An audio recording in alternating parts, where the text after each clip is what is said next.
Russia's Vladimir Putin sought to shake the very foundations of the free world, thinking he could make it bend to his menacing ways. But he badly miscalculated. He thought he could roll into Ukraine and the world would roll over.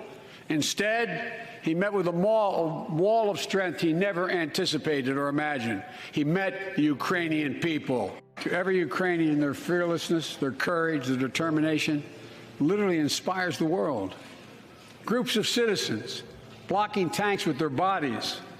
Everyone from students to retirees to teachers turned soldiers defending their homeland. And in this struggle, President Zelensky said in his speech to the European Parliament, "Light will win over darkness."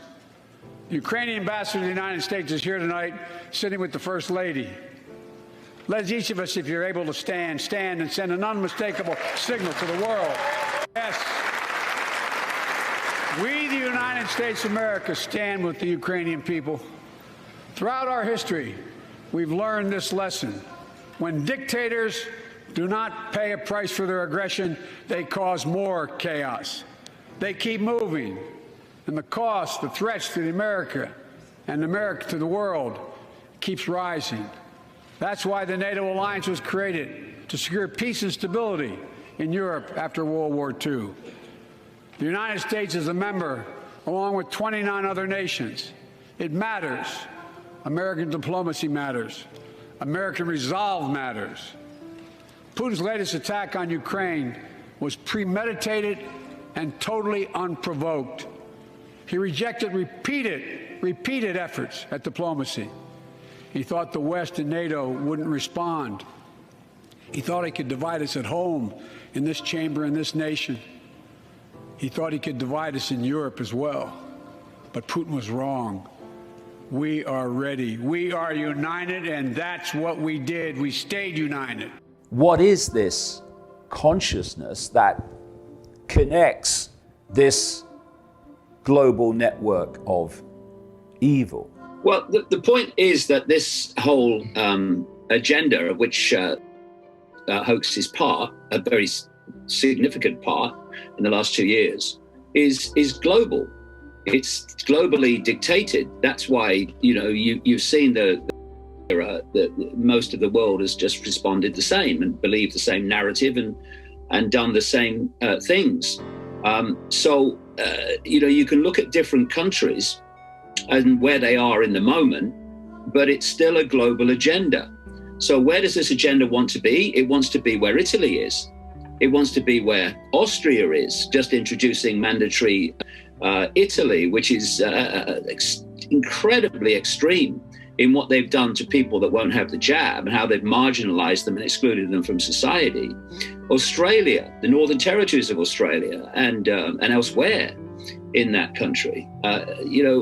This is where they want it to be. Like in France is infinitely more extreme currently than England. So of course they are going to come back with other cards to play. The problem they have in this country is that we've had really massive pushback. The marches and rallies for freedom in London have been absolutely enormous. I've been to most of them. We've had colonization empires, and now we have globalization empires, which is an empire of the entire world. So there's those connections. And there's the connections of the secret societies. But go deeper, and you get closer and closer to that which really connects everything in terms of what we'd like to rid the world of.